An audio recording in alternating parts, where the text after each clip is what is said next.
J'ai élaboré des lettres de mission pour les membres du gouvernement.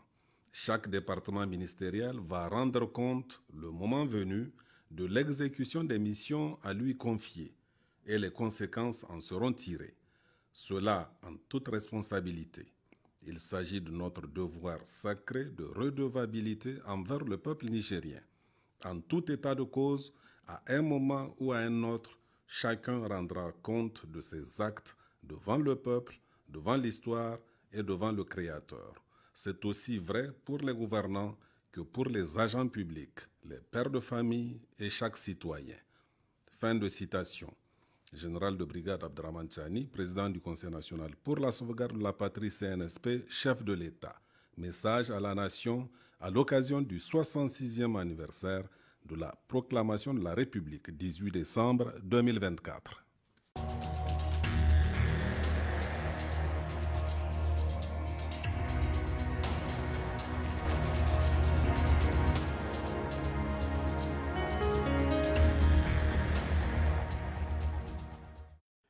Mesdames, Messieurs, bonsoir. Nous poursuivons notre série d'entretiens avec les membres du gouvernement sur la mise en œuvre de leurs lettres de mission remises à eux par le président du Conseil national pour la sauvegarde de la patrie, chef de l'État, le général de brigade Abdraman Chani. Nous recevons aujourd'hui sur ce plateau la ministre de l'Action humanitaire et de la gestion des catastrophes, Mme Aïssalaou Wanderma. Madame la ministre, bonsoir. Bonsoir. Et merci d'avoir accepté notre invitation. Je précise de prime abord qu'en raison des pluies abondantes qu'a connu notre pays en 2024, des pluies qui ont occasionné d'importants dégâts matériels et des pertes en vies humaines, vous avez été pratiquement sur tous les fronts pour apporter secours aux sinistrés. Nous allons donc, au cours de cet entretien, certainement revisiter ces moments difficiles, mais gérés en toute souveraineté pour en tirer éventuellement les meilleures leçons. Commençons tout de suite par cette question. Madame la ministre, le Niger est souvent confronté à des crises multiformes qui affectent sérieusement nos populations. Comment se présente notre dispositif national de réponse? Dans quel état se trouvait-il avant les événements du 26 juillet 2023 et quelle amélioration avez-vous apporté depuis que vous êtes à la tête de ce département ministériel? Merci beaucoup, M. Ousmane. J'aimerais tout d'abord, avant de commencer, remercier la RTN de m'avoir invité sur ce plateau pour parcourir ma lettre de mission et aussi faire le bilan relatif à cette lettre de mission. J'aimerais aussi remercier son Excellence le général de brigade Abdraman Chani, président du Conseil national pour la sauvegarde de la patrie, chef de l'État, pour la confiance placée en ma modeste personne à la tête du ministère de l'Action humanitaire et de la gestion des catastrophes. J'aimerais aussi remercier le Premier ministre, ministre de l'Économie et des Finances, M. Ali Mohamed Lamine Zen, pour ses orientations durant les 19 mois passés. J'aimerais aussi saluer les efforts de nos vaillantes forces de défense et de sécurité pour la sécurisation de nos frontières et de notre pays. J'aimerais aussi profiter de ce plateau pour saluer la résilience et la solidarité de nos populations qui ont fait preuve de courage et de résilience pendant les 19 mois passés. Comme vous le savez, le Niger a traversé des périodes, des moments difficiles. Donc j'aimerais vraiment saluer cette résilience, solidarité et courage de nos populations. Maintenant, avant de répondre à votre question, permettez-moi de donner quelques petites définitions qui peuvent poser les jalons pour mieux comprendre le rôle et le mandat de mon département ministériel. C'est important. La première définition que je vais donner, c'est l'action humanitaire. L'action humanitaire, c'est quoi, concrètement? C'est l'assistance apportée aux populations en détresse pour sauver les vies, soulager la souffrance et préserver la dignité humaine lors des crises. La gestion des catastrophes, par contre, est un mouvement d'ensemble, est un ensemble de mesures visant à prévenir, à préparer, à réagir et à se reconstruire face aux catastrophes naturelles et humaines et créées par l'homme pour réduire leur impact sur nos populations. Maintenant, la lettre de mission. Permettez-moi de parcourir les points de la lettre de mission. Sur la lettre de mission, nous avons le premier point qui est le renforcement du mécanisme de suivi des personnes en situation de vulnérabilité à travers l'établissement d'une base de données dynamique. Le deuxième point de la lettre de mission se résume autour de l'élaboration de tout ce qui a comme stratégie et politique autour des actions de prévention, de réaction et d'atténuation, tenant compte des tissus économiques de notre population.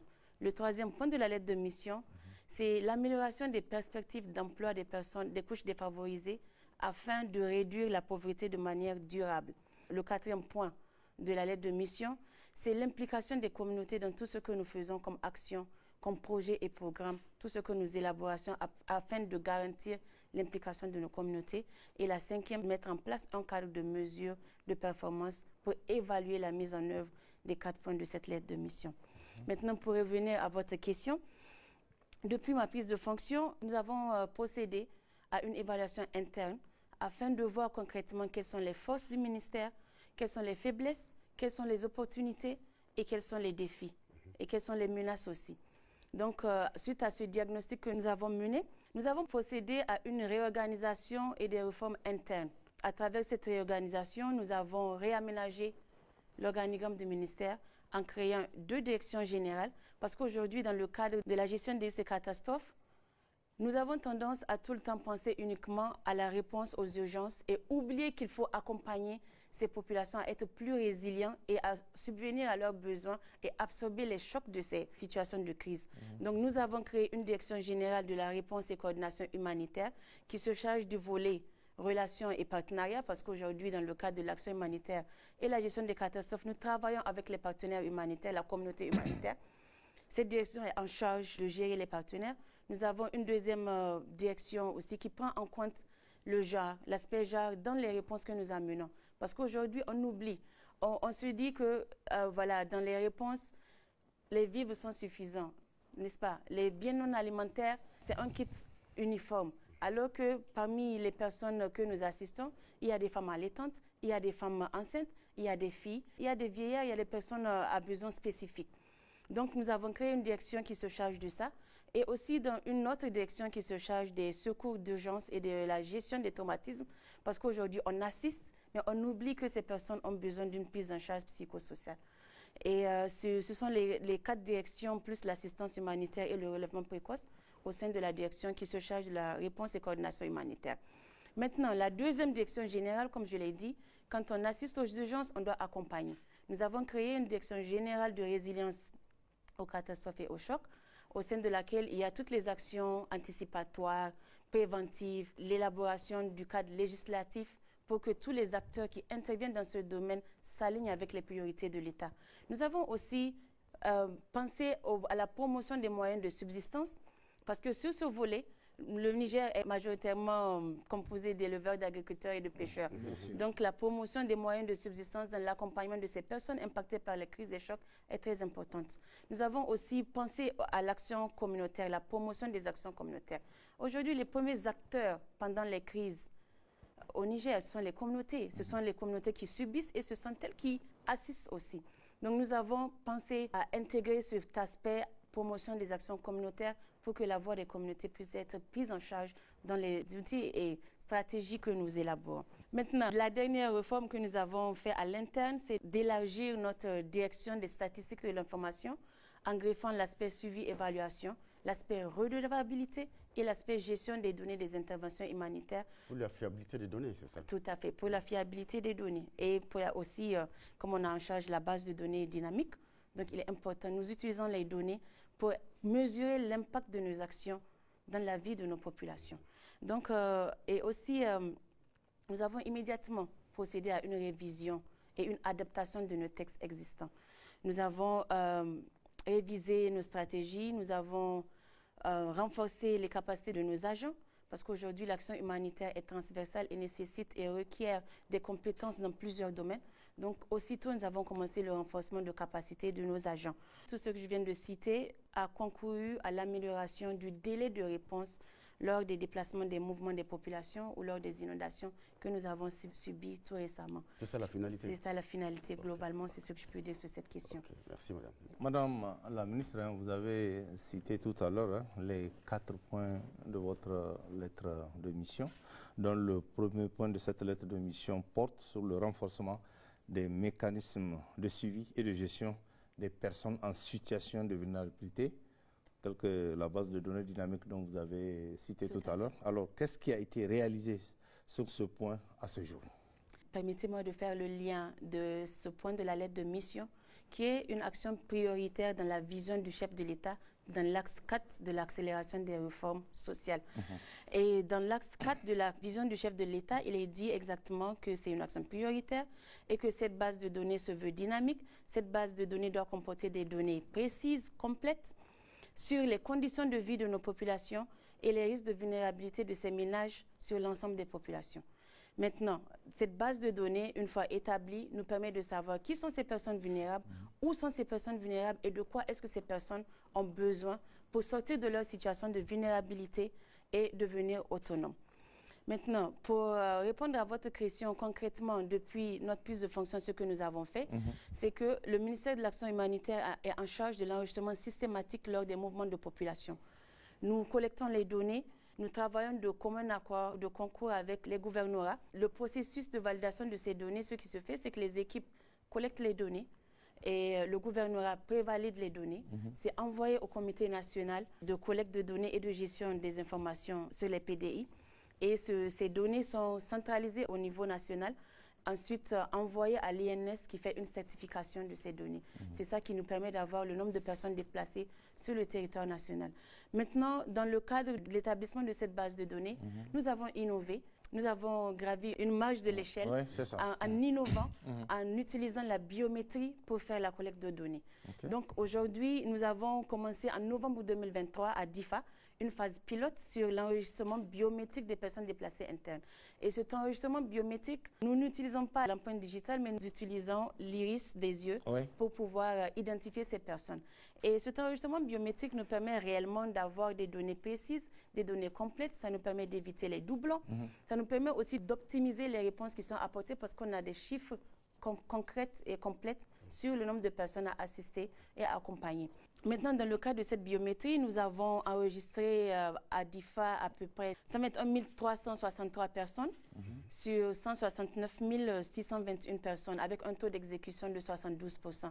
Et après l'étape de DIFA, nous allons mettre à l'échelle l'enregistrement biométrique dans les régions qui ont des personnes déplacées internes, à savoir Tawa, Maradi, Tillabéri et aussi Dosso. Dans le cadre de la base de données dynamique, en collaboration avec l'Agrimet qui nous appuie et les différents départements ministériels, nous sommes aussi en train d'établir une base de données sur les pertes et dommages liés aux différents types d'aléas climatiques ou liés aux catastrophes. Et cela permet vraiment à l'État d'avoir une meilleure projection en termes de coûts causés par ces différents aléas et d'améliorer la planification et la budgétisation annuelle que nous faisons. Nous procédons à des collectes de données sur l'évaluation des besoins des personnes déplacées internes à travers le DTM qui est une matrice de suivi des déplacements. Ça nous permet de savoir, OK, cette personne qui est enregistrée dans la base de données, elle s'est enregistrée ici, elle est où dans un moment temps T1, T2, T3, où est-ce que la personne est sur place. Donc ça nous permet vraiment d'avoir une base de données dynamique.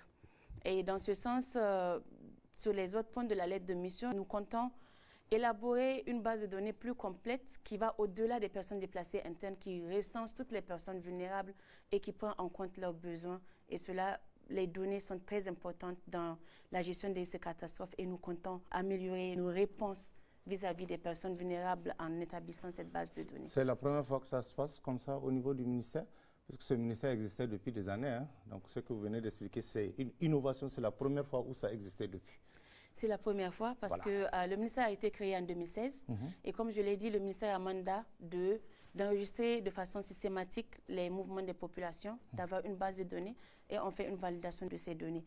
Mais l'enregistrement biométrique, nous l'avons, comme je l'ai dit, commencé en novembre 2023 à DIFA et présentement, l'enregistrement se poursuit. D'accord, on voit bien que vous êtes dans votre domaine. Ah oui, voilà. Merci, madame. On poursuit donc cet entretien. Madame la ministre, les crises récurrentes que connaît notre pays dans le domaine de votre compétence sont si graves et fréquentes que l'on devait normalement en tirer des leçons et aller vers une certaine maîtrise de ces situations. Qu'en est-il? Merci beaucoup. Et comme vous l'avez mentionné, les crises que connaît le Niger sont aussi récurrentes. Pour un peu sortir hors cadre du Niger, je dirais que c'est le Sahel en entier. Et elles sont multiformes. Nous avons les crises telles que les conflits, les inondations, les feux de brousse, les sécheresses. Ce que nous pouvons faire d'ailleurs, et nous sommes d'accord aussi que la majorité de ces crises échappent au contrôle de l'homme, si je peux le dire. C'est ça. Donc, du fait que ça échappe au contrôle de l'homme, c'est un des facteurs qu'on ne peut pas contrôler. Mais ce qu'on peut faire, c'est d'anticiper et d'atténuer l'effet de ces crises sur nos populations. Et c'est ce que nous faisons d'ailleurs et nous continuons à faire. C'est concrètement, c'est ça la résilience. Okay. S'adapter et anticiper. Comme j'ai eu à le dire, les communautés sont les premiers qui subissent et les communautés sont les premiers qui assistent.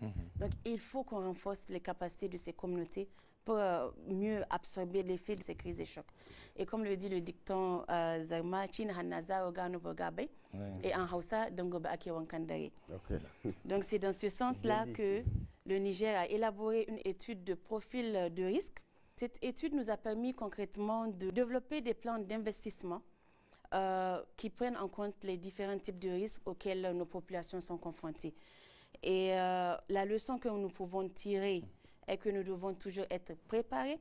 Nous devons anticiper la survenue de ces crises à travers les actions anticipatoires, telles que les prépositionnements des kits, par exemple, pour les déplacements des personnes et aussi les inondations. Il faut savoir prépositionner en avance. Comme ça, à la survenue de ces crises, on peut immédiatement mettre à la disposition des communautés qui en ont besoin.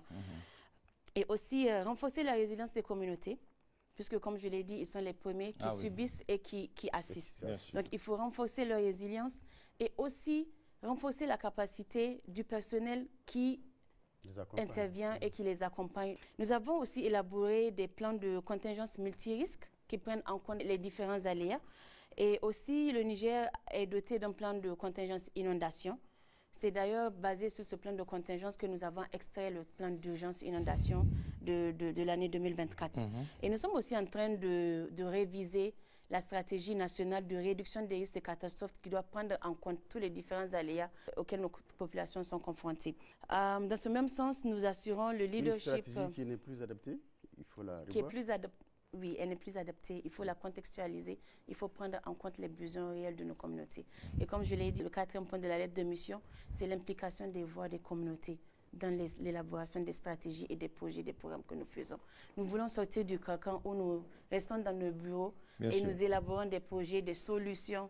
Nous apportons des solutions pour nos communautés alors que ces solutions ne viennent pas d'eux. Tout à fait.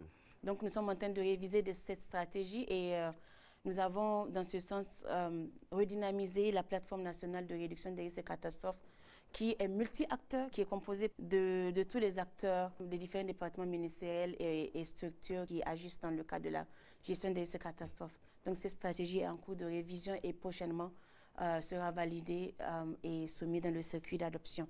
La leçon, c'est quoi? Une fois qu'on subit, il faut qu'on soit apte à répondre et à être résilient. Donc, dans ce sens, nous avons validé une étude de faisabilité sur l'assurance agricole indicielle qui permet le transfert des risques, qui permet aussi à nos agriculteurs, à nos éleveurs, à nos pêcheurs d'être indemnisés en cas de survenue de ces risques. Donc, ça permet aussi de réduire la vulnérabilité de ces acteurs dont nous savons que le Niger est constitué majoritairement d'agriculteurs, de pêcheurs et d'éleveurs. Parlant toujours des leçons qu'il faut tirer, est-ce à dire, Madame la Ministre, aujourd'hui, on ne va plus revivre la situation que nous avons vécue pendant ces inondations ou pas? Comme vous le savez, les inondations de cette année, de 2024, étaient exceptionnelles. Tout à fait. Les inondations de 2023, on avait à peu près 20 000 ménages qui étaient impactés, à peu près 160 et quelques mille personnes impactées. Mais cette année, c'est 1 500 000 et quelques mille personnes. Et comme je l'ai impacté, et comme je l'ai dit, c'est l'anticipation. D'accord. Et nous avons anticipé sur beaucoup de plans et nous continuons à le faire. Et comme je l'ai dit, c'est une fois qu'on subit, on s'adapte pour mieux absorber et moins être vulnérable à ces chocs. Et comme je l'ai dit, les crises, ce sont des crises qui sont naturelles, dont l'homme n'a aucun contrôle là-dessus. Mais on peut renforcer les résiliences et les capacités. La météo a annoncé beaucoup de pluie ces prochaines années dans le Sahel notamment. Elle a annoncé. Donc on sait déjà qu'il y aura beaucoup de pluie. Et quand il y a beaucoup de pluie, il y a ces genres de situations d'inondation. Qu'est-ce qu'il faut faire? Nous avons un plan de contingence multi-acteurs qui est là. Et tous les acteurs qui interviennent dans le cas des inondations ont contribué à l'élaboration de ce plan de contingence, qui est un plan d'action qui prend en compte les actions anticipatoires, les actions préventives, les actions de réponse, qui projette aussi le nombre de sinistrés. Donc, et aussi qui projette aussi les réponses qu'il faut apporter à ces personnes en termes de relèvement. Parce qu'aujourd'hui, l'urgence, c'est 3 mois. Après les 3 mois, on procède au relèvement de ces populations et l'accompagnement pour qu'ils soient moins enclins à subir ces pertes et dommages et à être plus résilients. Donc, ce plan de contingence, il est là et c'est une partie de ce plan de contingence que nous avons mis en œuvre pendant les inondations de l'année passée. Parce qu'il fallait, dans l'urgence, adapter ce plan de contingence. Comme je l'ai dit, tous les acteurs ont contribué. Le ministère de l'Action humanitaire a un volet dont il est en charge. Donc, nous l'avons extrait de ce plan de contingence pour pouvoir mettre en œuvre. Et les autres acteurs aussi ont leur partie à jouer.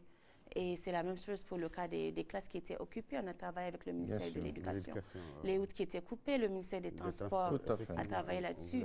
Donc, tous ces aspects font partie du plan de contingence. Parce que c'est une prévision. En cas de survenue d'inondation, qu'est-ce qu'il faut faire? Quel acteur a un rôle à jouer? Et comment est-ce qu'il doit le faire? C'est ça le contenu du plan de contingence. D'accord.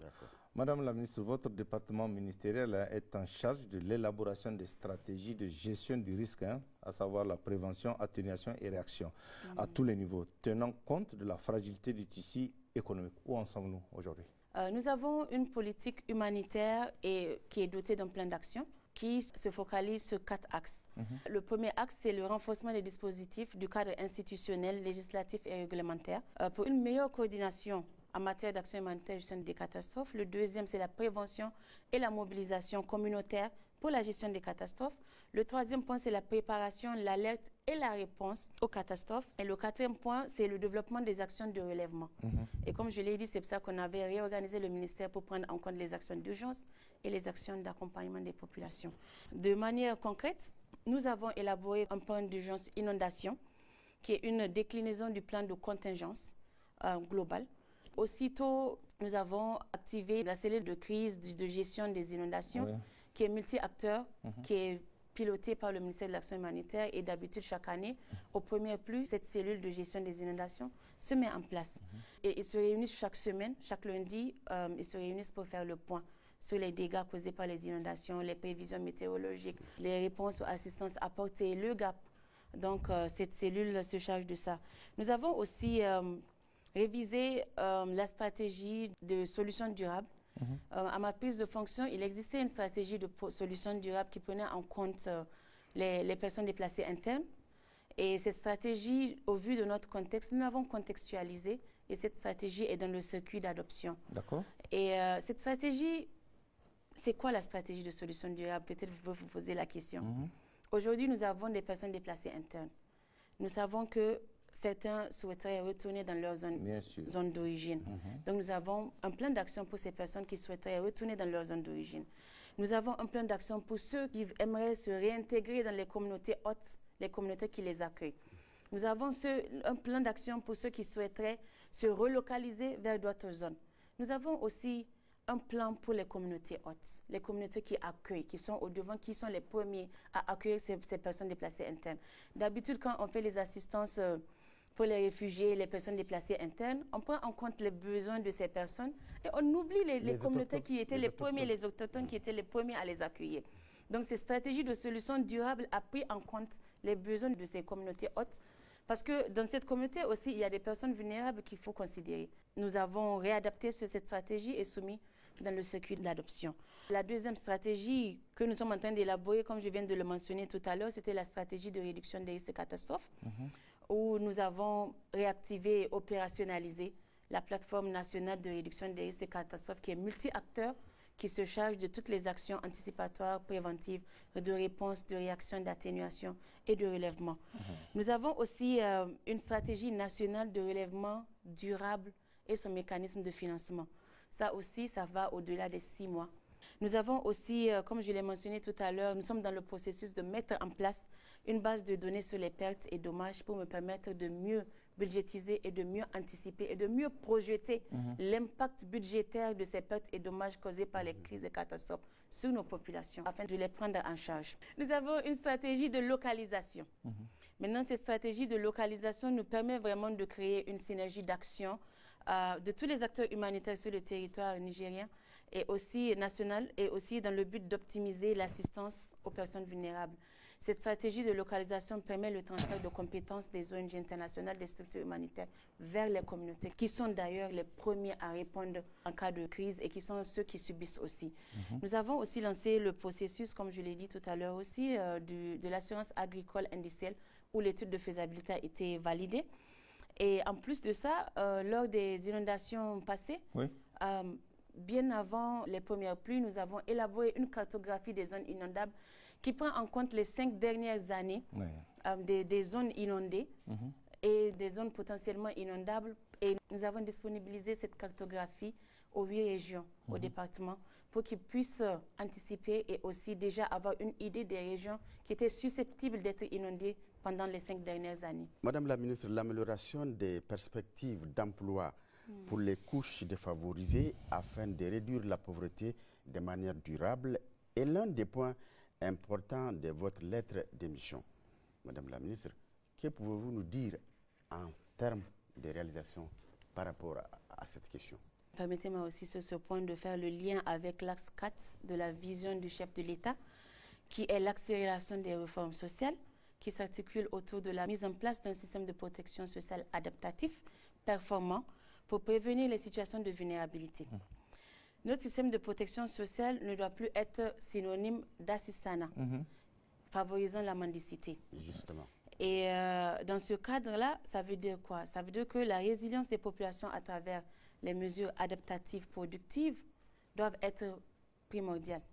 Maintenant, dans le cadre du développement du capital humain, dans le cadre de ce point de la lettre de mission, qui confère aussi le volet non contributif de la protection sociale, puisque les personnes vulnérables, l'assistance aux personnes vulnérables, la résilience de ces personnes vulnérables fait partie du volet protection sociale non contributif, nous a permis de mettre la machine en marche pour commencer à drafter un programme élargi de protection sociale ou de protection sociale productif adaptatif.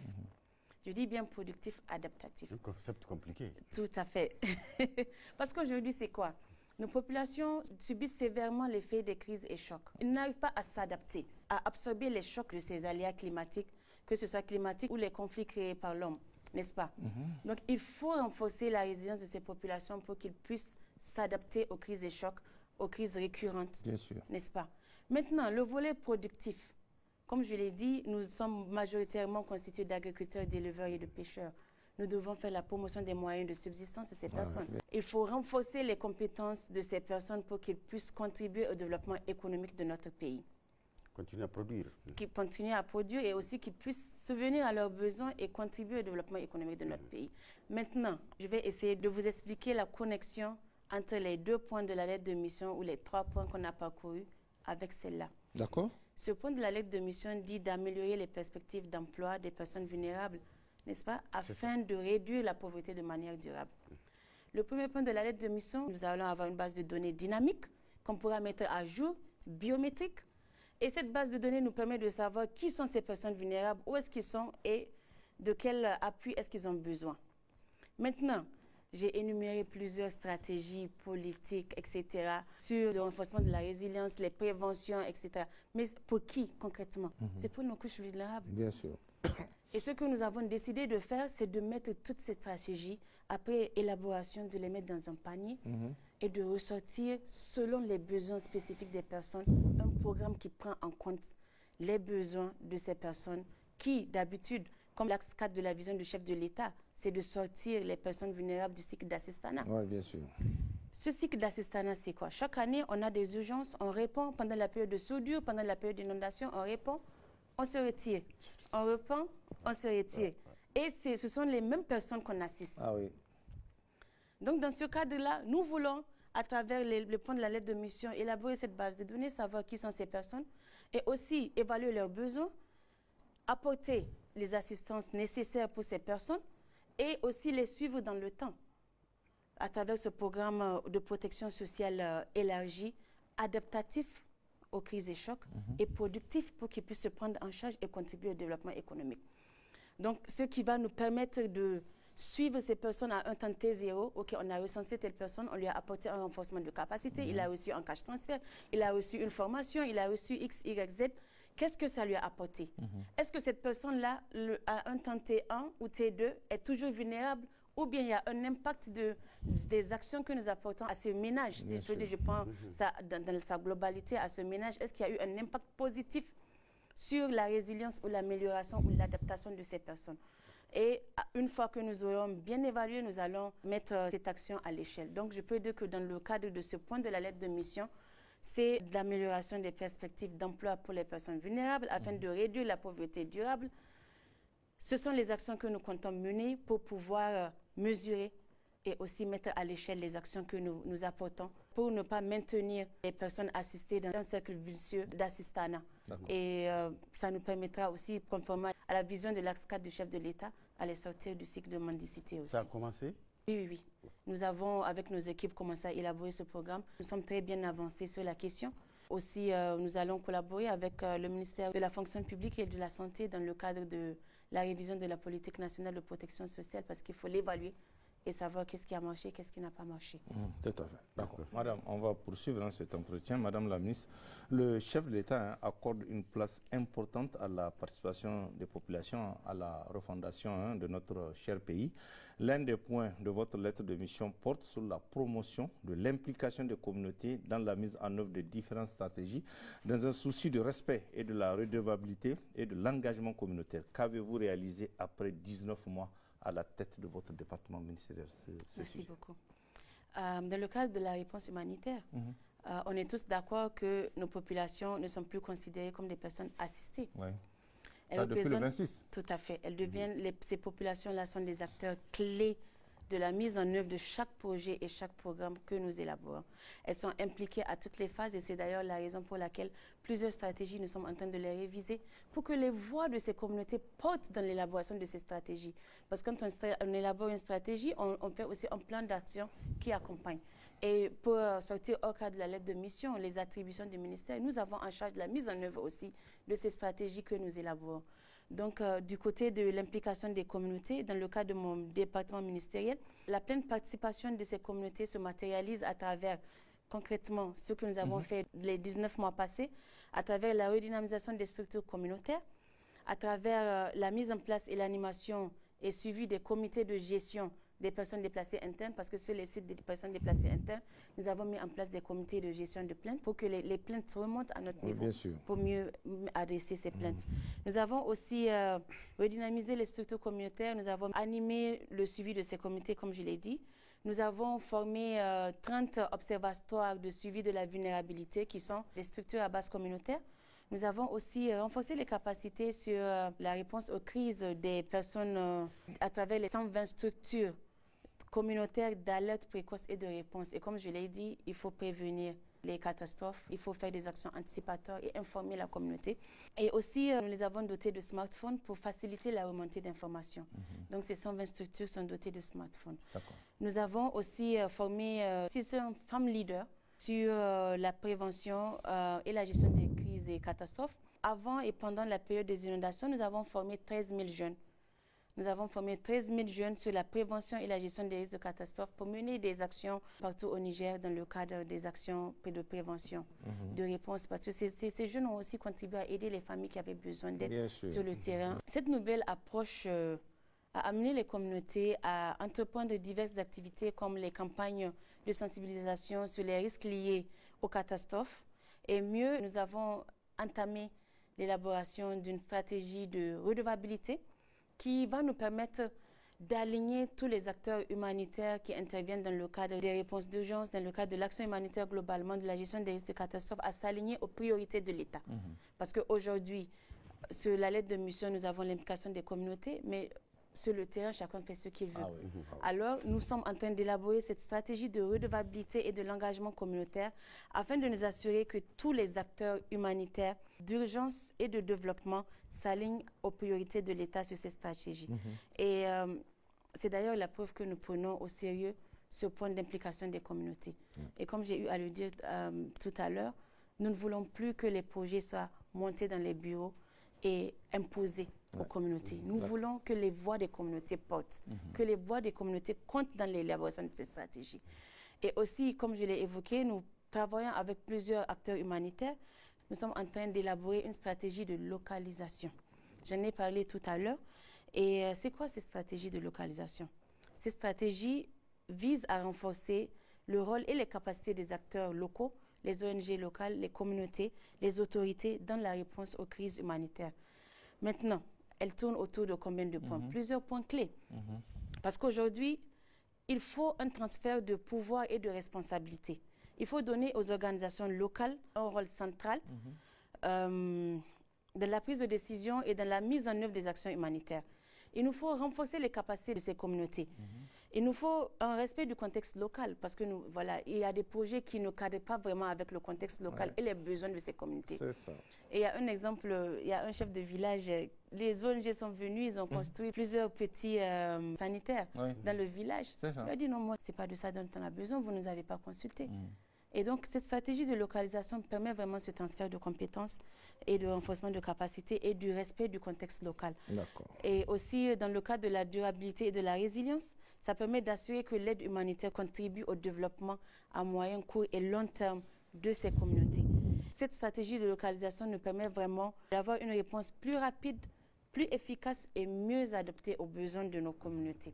Donc c'est dans ce sens que nous sommes en train d'élaborer cette stratégie. Le comité national a été mis en place et les prochaines réflexions, c'est que le groupe technique va réfléchir de commun accord avec les communautés parce qu'il y aura aussi des travaux qui seront faits avec les communautés pour pouvoir aussi recueillir leur avis sur comment est-ce qu'ils voient les compétences transférées.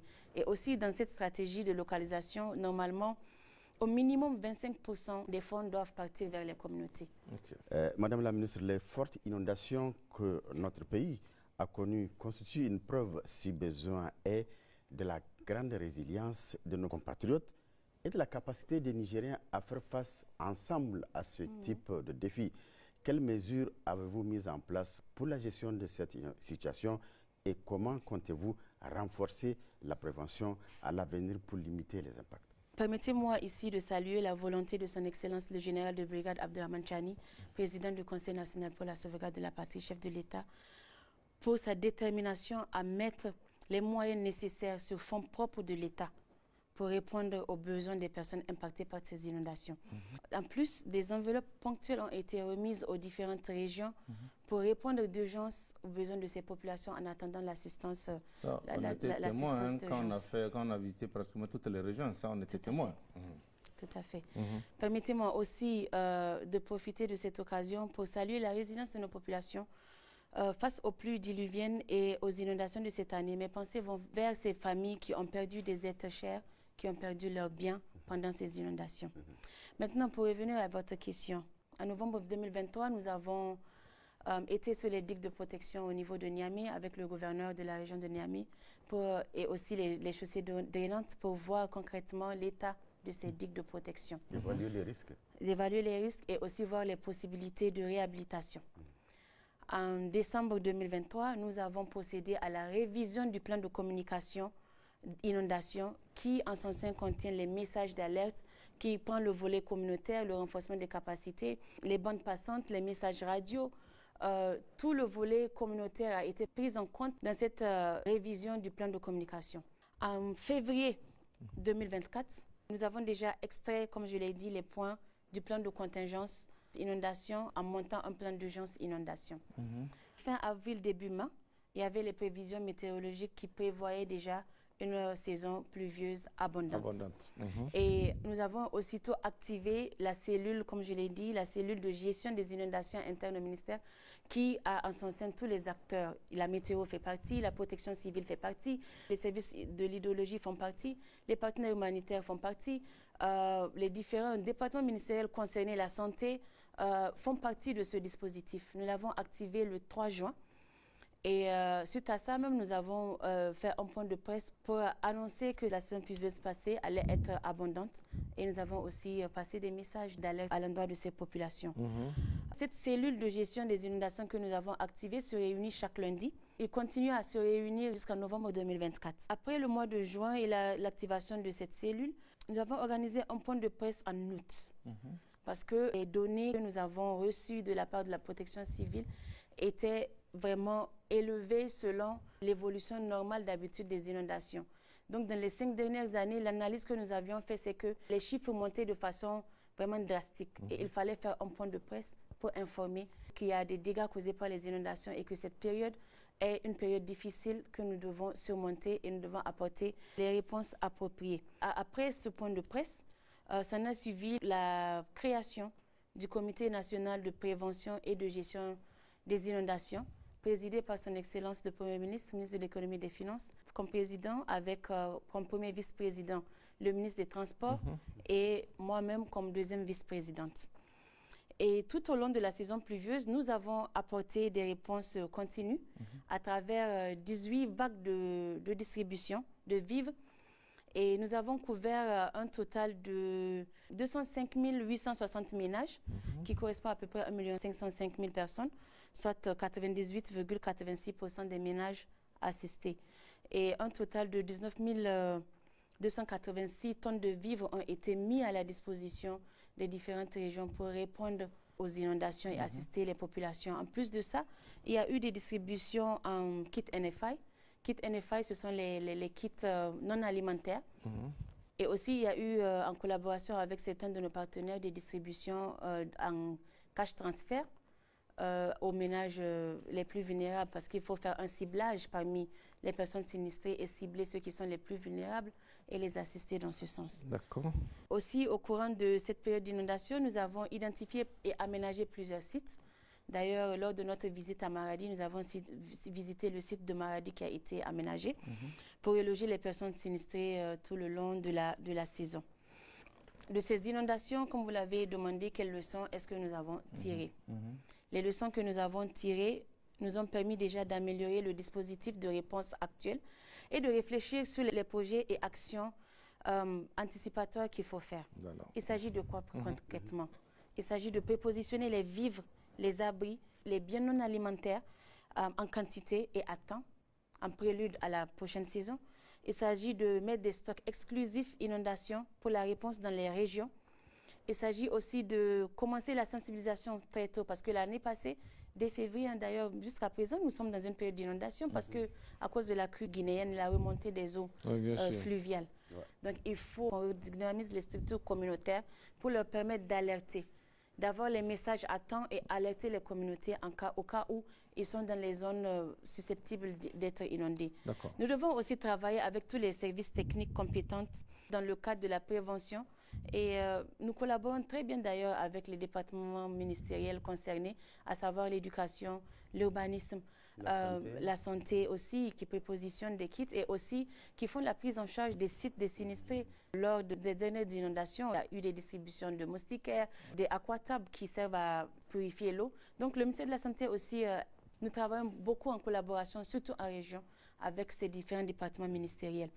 Et pour finir, j'aimerais préciser que, comme je l'ai dit tout à l'heure, que les inondations ne sont pas que pluviales, elles sont aussi fluviales. Bien sûr. Et présentement, nous sommes à pied d'œuvre pour répondre aux besoins de ces personnes qui sont impactées par les inondations fluviales qui sont la cause des remontées d'eau du fleuve Niger. Dans la zone du fleuve? Dans la région du fleuve. D'accord. À cet effet, des actions anticipatoires ont été menées en prélude à la survenue de ces inondations fluviales. Et comme j'ai eu à le mentionner, à travers les sensibilisations, les renforcements des digues de protection, etc. Et nous sommes actuellement sur le terrain dans ce sens. Il y a quand même un détail frappant par rapport à ce que vous venez de dire. Je m'explique parce que vous avez dit en prélude à ces inondations que nous avons tous connues, il y a eu des actions de sensibilisation, puisque la météo a donné les informations qu'il y aura une pluie abondante. Donc ça a été relayé partout, mais ce qu'on a constaté avec toutes ces informations et tout, il y a des zones où les populations n'ont pratiquement pas respecté ces consignes. Et on s'est retrouvé avec des centaines de victimes, il faut le dire. Parce que ces inondations ont fait près de 300 morts de chiffres. Comment on peut expliquer le comportement de ces populations? Est-ce que là, c'est pas devenu un fonds de commerce? Parce qu'on sait que c'est régulé, vous l'avez dit. Chaque année, on assiste des gens. Est-ce que ce n'est pas devenu un fonds de commerce pour ces populations? Je pose la question.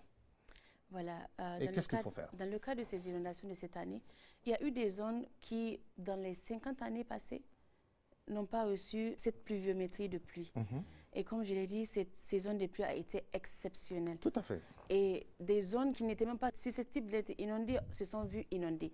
Ce qui a augmenté le nombre de personnes qui sont victimes d'inondations, qui sont sinistrées. Et aussi, comme je l'ai dit, il y a des mesures qui sont en gestation. Nous sommes en train de travailler aussi avec les différents départements ministériels pour voir les actions concrètes à mener sur le terrain pour éviter aussi, il y a une loi GRC de gestion des catastrophes qui existe, parle de cet aspect-là où on doit empêcher aux populations de s'installer dans les zones inondables. Voilà. Et le loi décret initiée par votre département ministériel?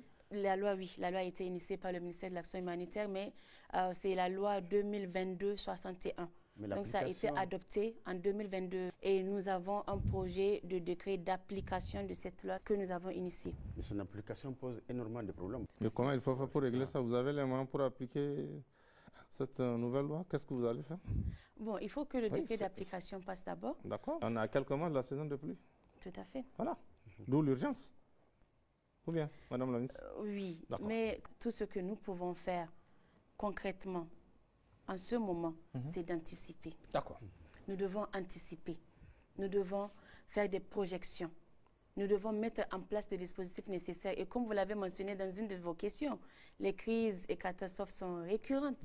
C'est toute la bande sahélienne. Tout à fait. Ces crises sont récurrentes, mais il faut que nous travaillions sur nos populations pour qu'elles soient plus résilientes et qu'elles absorbent mieux le choc de ces aléas climatiques qu'elles subissent. Donc, c'est ça qu'il faut faire, c'est le renforcement de capacité de nos communautés à mieux s'adapter et à se relever rapidement. À se relever rapidement parce que c'est le relèvement qui prend du temps. Mais si ces communautés voient leur résilience renforcée et leur vulnérabilité réduite, ils vont pouvoir se relever. C'est globalement sur ça qu'il faut travailler. D'accord. Madame la ministre, quels sont les rapports de votre département ministériel avec les partenaires et amis intervenant dans votre secteur de compétences? N'y a-t-il pas lieu, à la lumière de la gestion des inondations passées et dans le contexte bien connu aujourd'hui de la Oussani ou Zanthiankassa, de refonder ces rapports pour qu'ils respectent la dignité des Nigériens et la souveraineté de notre pays tout en accomplissant leur mission conformément aux orientations du gouvernement nigérien? Merci beaucoup. Les orientations du chef de l'État sont très claires sur la question des partenaires. La souveraineté, le respect des priorités de l'État, le respect de la dignité humaine, la mise au devant des intérêts de l'État et de nos populations. D'accord. C'est très clair. Qu'est-ce que nous faisons à notre niveau? Chaque audience, chaque visite terrain que je fais, je m'assure que ces partenaires reçoivent de ma part les priorités de l'État et les priorités sur lesquelles ils doivent s'aligner. Et ces partenaires, comme je l'ai dit, au niveau national, ils sont moindres, mais ils sont tous au niveau local. Local, tout à fait. Donc au niveau régional. Donc chaque visite terrain que je fais, je m'assure de rencontrer ces partenaires et de leur clarifier que nous sommes dans une refondation, dans un Niger nouveau, inspiré par la souveraineté, le respect des priorités de l'État, la dignité humaine, et ces partenaires doivent s'aligner à ces priorités. Et c'est très clair. D'accord. Et aussi, avec le changement de paradigme, nous nous sommes assurés aussi que notre personnel aussi prenne connaissance de ces priorités et l'applique dans leur relation avec les partenaires. D'accord. C'est très clair. C'est l'intérêt de l'État qui doit être mis au devant dans toute décision ou dans tout partenariat. Et les priorités de l'État sont très bien, clairement définies. Et au niveau de nos compatriotes qui travaillent dans ces structures, ces organisations, qu'est-ce qui est fait? Parce qu'il y a aussi nos compatriotes qui travaillent dedans. Tout à fait. Permettez-moi de revenir un peu en arrière sur la première question. C'est de rappeler la stratégie de localisation dont je vous ai parlé. Et pour cette stratégie, nous sommes en train de procéder à une cartographie au niveau des ressources disponibles et les acteurs sur le terrain. Par rapport au Niger nouveau, la Boussanino Zanthiankassa, je pense qu'aujourd'hui, même les petits garçons dans la rue connaissent c'est quoi.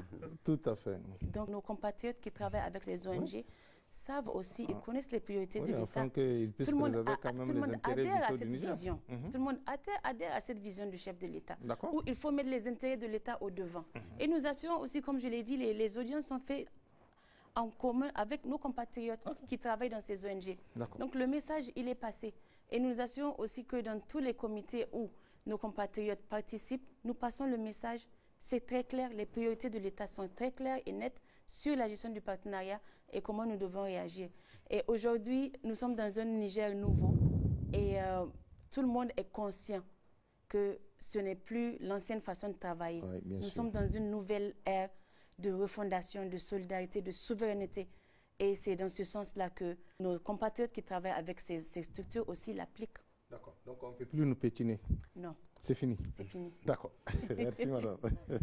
Madame la ministre, quelle sera votre stratégie pour mettre en place un cadre approprié des mesures des résultats et d'appréciation de la performance des actions au sein de votre ministère?